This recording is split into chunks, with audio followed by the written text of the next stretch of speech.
পাণ্ডবেশ্বর বিধানসভার অন্তর্গত পড়াস্কুলে পড়াস্কুল পদ্মাবতী সংঘ ক্লাবের উদ্যোগে 7 দিবসীয় ফুটবল প্রতিযোগিতার আয়োজন করা হয়েছে। এই প্রতিযোগিতায় মোট 8টি দল অংশগ্রহণ করে। ফাইনালে পাণ্ডবেশ্বর ও পড়াস্কুল দল মুখোমুখি হয়। ফাইনালে 2 দলের মধ্যে কড়া লড়াই হয় এবং পড়াস্কুল প্রতিযোগিতার বিজয় হয়। এই প্রতিযোগিতায় ম্যান অফ দ্য সিরিজ নির্বাচিত হন প্রভাত বাউরি। এ সময় উপস্থিত প্রাক্তন ইস্ট বেঙ্গলের খেলোয়াড় অমিতাভ ঘোষ বলেন, আজ পড়াস্কুল পদ্মাবতী সংঘ ক্লাব এই দিবসীয় প্রতিযোগিতায় আয়োজন করেছে এবং আজ ছিল ফাইনাল ম্যাচ। 2 দলই ফাইনালে অত্যন্ত ভালো খেলা প্রদর্শন করেছে এবং পড়াস্কুল 1-0 গোলে পাণ্ডবেশ্বরকে পরাজিত করে চ্যাম্পিয়ন হয়েছে। একই সঙ্গে আজ মহিলাদের মধ্যে একটি ম্যাচ অনুষ্ঠিত হয়, যেখানে পড়াস্কুল মহিলা দল রানীগঞ্জ মহিলা দলকে হারিয়ে বিজয়ী হয়। তিনি বলেন, ফুটবল বাংলার প্রিয় খেলাগুলির মধ্যে একটি। আমাদের সবাইকে ফুটবল খেলাকে আন্তর্জাতিক পর্যায়ে পৌঁছে দিতে হবে, কারণ আমরা ফুটবলে এখনো অনেকটা পিছিয়ে আছি। এর সময় উপস্থিত ছিলেন পড়াস্কুল পদ্মাবতী সংঘ ক্লাবের সভাপতি যাদব বাউরি, সম্পাদক সুভাষ বাউরি, সুবেদিত বাউরি, পার্থ বাউরি, মহিলা ফুটবল দলের কোচ জয়ন্ত রায়, প্রাক্তন ফুটবল খেলোয়াড় প্রভাত বাউরি, সুমন দাস প্রমুখ উপস্থিত ছিলেন। পাণ্ডবেশ্বর থেকে অজিত মিশ্রা, রিপোর্ট নিউজে।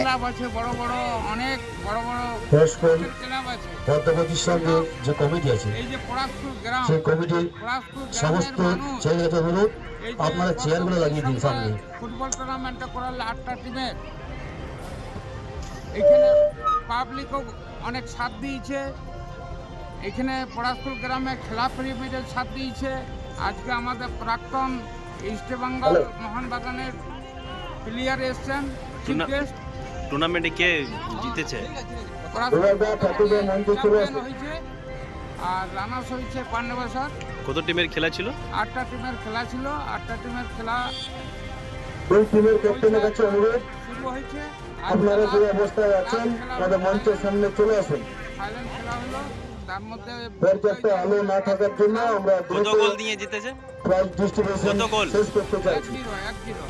1-0 এটা কি ওয়ান ডে টুর্নামেন্ট ছিল? না রানিং টুর্নামেন্ট। এই টুর্নামেন্টও কার পক্ষ থেকে হয়েছে? পদ্মাবতী সংঘ ক্লাবের। আপনার পরিচয়? আমার পরিচয় হচ্ছে, আমি প্রাক্তন ফুটবল প্লেয়ার। আমার নাম প্রভাত বাউরি। আমি এই গ্রামের সঙ্গে থাকি, কাছে এদের সঙ্গে থাকি। ঠিক আছে। পড়াস্কুল পদ্মাবতীর সঙ্গে এই যে টুর্নামেন্টটা হচ্ছে এবং এখানকার যে অবমাননা মানুষের ফুটবল নিয়ে খুবই ভালো লাগছে। আমি এখানে উপস্থিত থাকতে পেরেছি আজকে, এবং 2 দলের খেলাটাও খুব ভালো হচ্ছে। খুব কম্পিটিটিভ একটা ফুটবল হচ্ছে। সব বাচ্চা ছেলে খুব সুন্দর ফুটবল খেলছে। তো আমি চাই এখানে একটা বাচ্চাদের কোচিং ক্যাম্প হোক। ক্লাবের লোকের সঙ্গে কথা বলবো যাতে সারা বছর একটা কোচিং ক্যাম্প চালাতে পারে। বাচ্চা উঠে আসে, কেন এখন ভারতীয় ফুটবল অনেকটা পিছিয়ে গেছে। সাপ্লাই লাইনের খুব দরকার, বিশেষ করে বাঙালির সেরা, বাঙালির প্রাণের খেলা ফুটবল। ফুটবলটাকে এগিয়ে নিয়ে যাওয়ার জন্য যাতে এই ক্লাব কিছুটা ভূমিকা নেয়, তার জন্য আমি ওদের সঙ্গে থাকবো।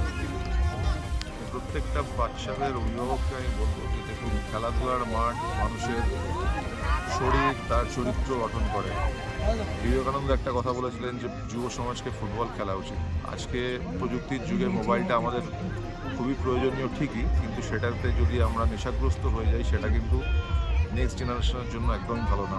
তো সেক্ষেত্রে আমি প্রত্যেক বাবা মাকে বলবো যে কিছু না হলেও 2 ঘন্টার জন্য বাচ্চাদের মাঠে পাঠান, এতে পড়াশোনারও প্রথম ক্ষতি হয় না, কিছু হয় না। সে যে কোনো খেলাই খেলুক, ফুটবল, ক্রিকেট, ব্যাডমিন্টন, তাতে তাদের মানসিক এবং শারীরিক একটা গঠন তৈরি হয়। তো এটাই হচ্ছে নেক্সট জেনারেশনের আমার বাধ্যতা।